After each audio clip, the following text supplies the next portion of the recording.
का मतलब तू खूब नखरा बतिया तरु आज को ला ज्यादा नखरा मत बतिया। पापा के खाना दे के आयल बड़ी और तोरा का पता कि कितना रिक्स लेके आयल बड़ी। न जाने ये अंधरिया में कितना गुपला धरते आयल बड़ी।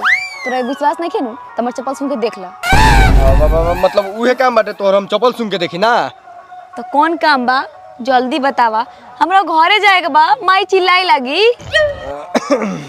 कहत रहनी कि मस्त हवा बहता तो का तो जब गू पर लात धके इतना रिक्स लेके आइए गेल बारू तो एगो चुमा दे दो। देखा ढेर दोगलाई ना, जोन बात भेरला का बात पे अड़ल रहा। तू कथी गाले रहला कि खाली बात करबा छिनराई करे तारा। हम जाई तारी घरे। मतलब ये दोस्ती ये प्यार बताओ। तोरा चलते कोचिंग के गेट ओगरत ओगरत करिया हो गनी। 6 महीना के प्यार के तू ही पूरा पर छोड़ के जाता रू। ज्यादा कुछ थोड़े मांगने, बस थोड़ा इतनी सुखसा थोड़ा सा इतनी ठीक बा, हाथ पे ले ला। हाथ पर मतलब इतना रात के हम हाथ पर चुमा ले आयल बानी। तहार बहन के हो आटा के लोई के टोई तू खूब बहाना बतियाता रू। सुनो ना कहत नहीं कि एगो ओठ पर चुमा दे दा चल जा। आँखों बंद कल तनी हमरो लाज लागल है।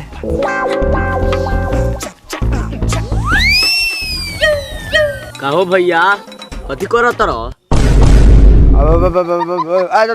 तू भैंसी बांध नहीं आ रही सा? भैंसी बांध के जल्दी जो। सरौ भैंसी बाने आ रहा बहाना बतियात रह। सर हम नहीं की जानत कथी करे आ रहा। अरे तू कौन है कनु बेटी हवस? हम तो जानत नहीं तू बढ़िया बारे। नानू भैया तू बहनचोद भैया बोल के करेज में छुरा मार देले। अब तो तोरा हम बाप से जाके कहम। आ तोरा के तोरा से तो सार हमार खानदानी दुश्मनी बा। तोरा के हम बक्सम ना। ई करिया हमरा के मलवा के फंसवा देलक। हमरा कुछ होई न तोगला तोरा के छोड़म ना। चांदनी ए चांदनी लगा तो माई बोला बता। माई बोला होता माई ओए ओए तू कहाँ मौका पर पकड़ायल बारू। तोरा के जाए ना दे हमरो चाही। कथी उहे क्यों माँ अब बाबू बाबू बाबू बाबू दोगले मुंह ऐसा मुंह ना चुम्मा चाहे।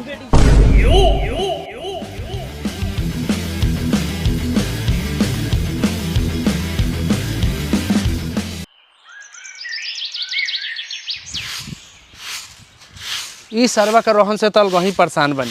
शादी लागता टूट जाता।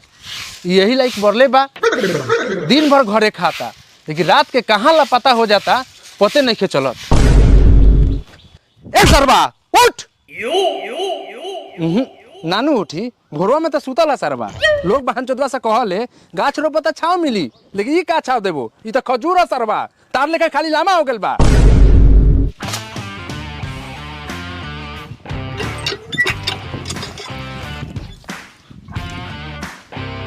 उठ सरवा उठ।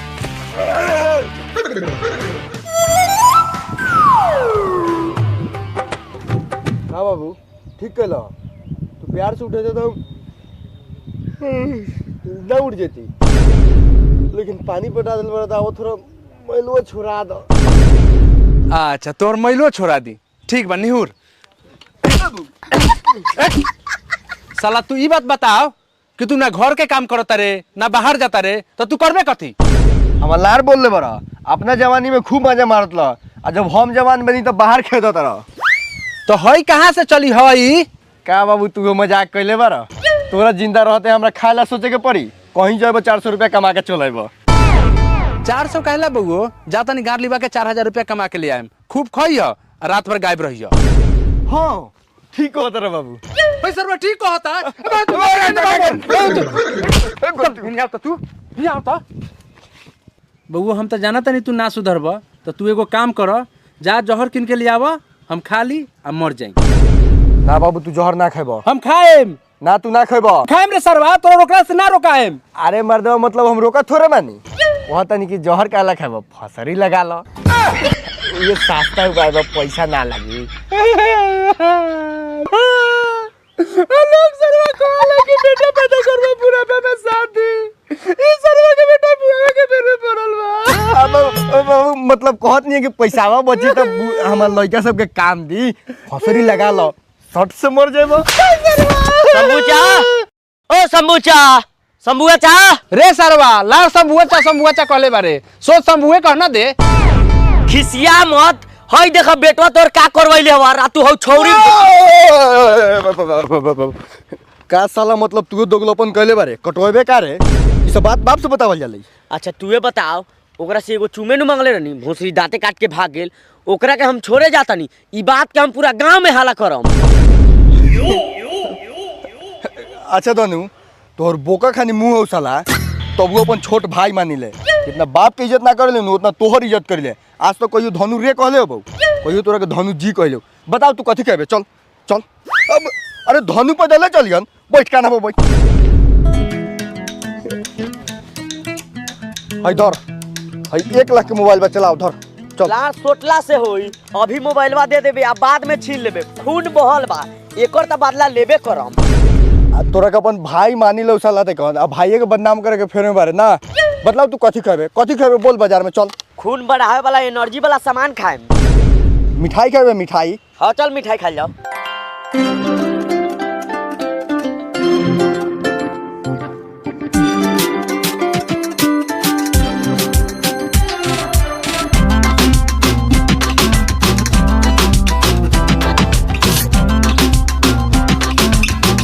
ओमे चलो जाओ।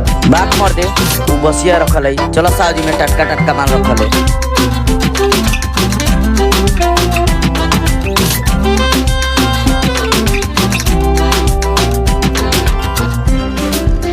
ओ भाई हई जथी खाए जितना खाए जोन मिठाई खाइए के खियाव। आ तू साला तेकन खोतले हम आवतानी मुंह धो के, ठीक बा? बोल बबू कथी खइबे? आवा है ने हुड में बतावा तनी।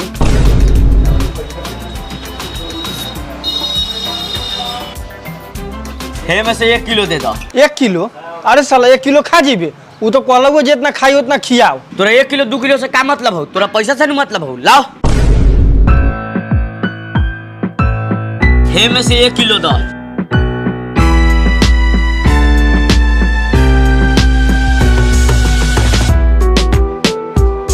अब जितना मिठाई दिला हो सब के एक में मिला दो। सब मिला दियो रे साला 5-7 किलो हो जतौ। फिर बोलला मारम 2 थोपी मुँहे पर। तोरा पैसा से नहीं मतलब बा ना बाबी ना। हे बाबू 1 किलो मिठाई दो तो। कहो बाप दादा कोई मिठाई खोलवा से तू चल देला मुंह उठा के मिठाई खरीदे। भागा यहाँ से, सब बुक बा भाग। ए तू जल्दी मिला।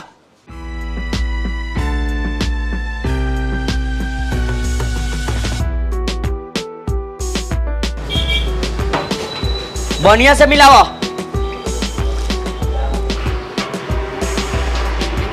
का हो ई कथी करो तारा? 10 किस्म के मिठाई के मिलावा तारा।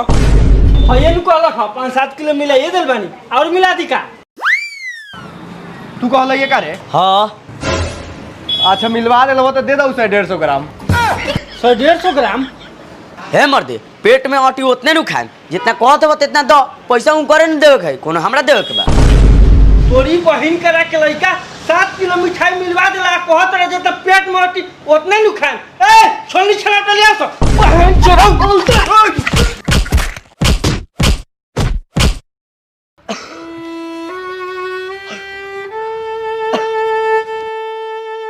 सरवा मरलक हो तो मरलक हो, मुंह पर काहेला मरलक हो।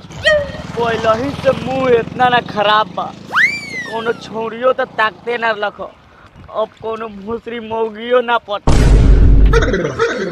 तू हम लाड़ पलाड़ रुकत रह, सब तोरे चलते होता। धनु बाबू कह के कान्हा पर बैठा के ले गेल आ धनु बाबू के गान मरवा दिल। उ छौड़ी के तो हम छोड़ब ना, पूरा गांव में हल्ला करम। धनु कहत नहीं है कि खसी के मीट खा लिस। चुप भाई चोद, अब तोरा फेर में नहीं की पड़े वाला। जिंदगी में हमरा एके गो सपना बा, कोनो लड़की के चुमा लेवे के। उ सपना हम ओ छौड़ी के चुमा लेके पूरा करम। अब तू जैसे दीवार न तो पूरा गांव में हाला करम। सुन ना धनु, साला बढ़िया लड़की है रे। बढ़िया लड़की है, यही से रात खानी मरई के पीछे तोरा साथे पकड़ाए रहे। जौले ओकरा से एगो चुमा ना ले तौले ही धनु डगमगाए वाला नहीं खन।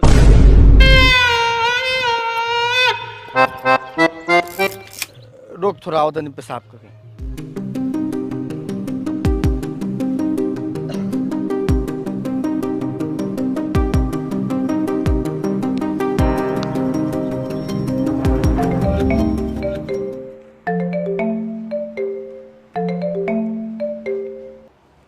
Hello hello. मिलेला तो बड़ा खखुआल रहला, अब खुश बारा ना बदनाम करके। हाँ इतना ना खुश बानी कि सुबह ही से लात खाता नहीं और वो सरवा के मनावे के फेर में लागल बानी। हाँ तो मनाव न तो हमार पापा जान जइहन तो हमरा के तो मरबे करिहन, लेकिन तोहर का होले तू सोच लिह। तू सरवा मानते ही नहीं छे, कहता एगो तले चुमा ले हम ना तले ना मानम। उ कोरिया के हम चुमा देवे वाला बारी, मुंह देख ले बा अपन दोगला। ओकरा के तू दांते काहे काट ले लहू? त कथी करती? उ चरवा हमरा से चुम्मा मांगत रहे, दे देती का? सुनो ना, मुंह पर ओढ़नी धके कैसंगो वो सरवा के एगो चुमा दे दहू, यही में हमनी के भलाई बाटे। अच्छा ठीक बा, जब उ दोगला नइखे मानत त लेके आवा रात में हमरा घरे, लेकिन तू तनका होशियारी से रही है। आज उ दोगला के सारा सरधा पूरा देम चुमा लेवे के। ठीक बा। धनु आय। ओई मां।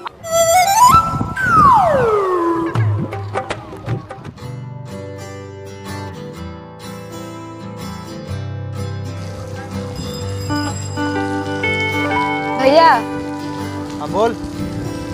3-4 दिन से एगो लड़का हमरा के बहुत परेशान कइले बा और आज कहलक ह कि रात में तोरा के घर से उठा ले। कौन सरवर वाला करे? आवे दे साला के देख लेम।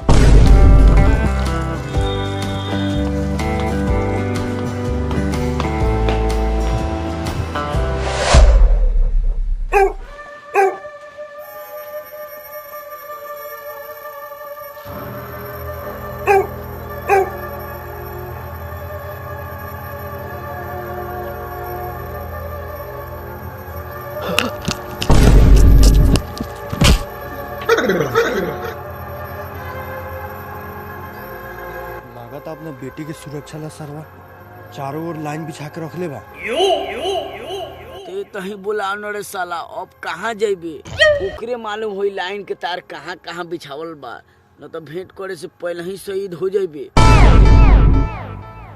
रोक फोन लगाओ तनी।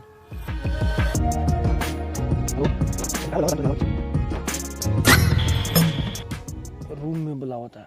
रूम में तो ना जाए के चाही, लेकिन पलंग गादा रजाई सब मिली। चल।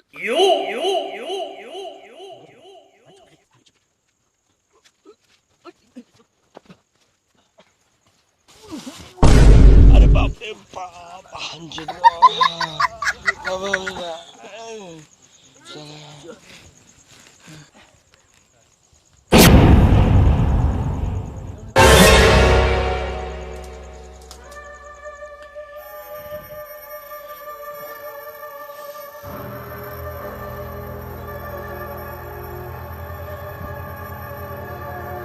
धनु, हाँ धनु, ये गेट है, घुस।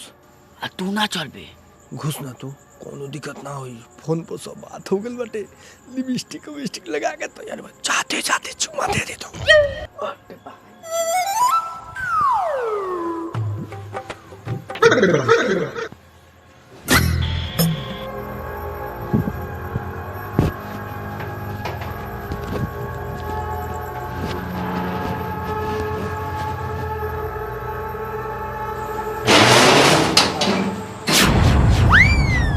बाबू बाबू सरवा फिर फंसा के भाग गेल।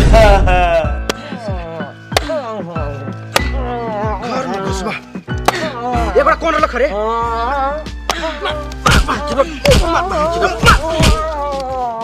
कथी बेला का हो? का बेला का? चाचा हरी साला लड़की छरकानी करे में पकड़ाइल बा। का लड़की के बेटर बा? ई सरवा के पहले मुड़ी छिलवा के मुंह में करका पोत के गधा बैठा के पूरा गांव में घुमावो। ए सरवा मुंह ना उठाओ के चीनी, मुंह ना उठाओ रे सरवा, मुंह ना उठाओ। उठाई सरवा। पानी पीबे? ए रोटी बोला था मुंह मुंह दे सरवा के। पानी पी बस सरौ। तोरा साथे एगो कौन आर लखा? बताऊ कौन बहन चोदवर लखा? एगो और लखा। बताओ सरवा कौन लखा? बताओ जल्दी। जाना तेरा कन्हा भाई, ऐसा ऐसा लड़का गांव के गंदी नाली के कीड़ा ओकले जोन दूसरा के बेटी बहन पर नजर डालले। ऐसा ऐसा लड़का पैदा करे वाला बाप के सर धड़ से अलग कर देवे के चाहिए। बताओ सरवा कौन लखा? बताओ जल्दी। ओ चाचा सरौ, तोहरे नु बेटवा रहलक। हमर बेटा लखा? हमर बेटा रख ई बहन चोदा के पकड़ले रह अब ये बता मार के मुआ दे हम सरौ के भागे दे बहन चोदा तो हमरो के मार के मुआ दी ई बेटा के चलते का करे के पड़ी। सरौ जावना के मारे के चाही तवना के बेलगावा तरह ओकरे बेटवा के नुकसाने तोर बेटिया रात रात भर गायब रहले ओही सरवा के चलते हम बनायल बनी।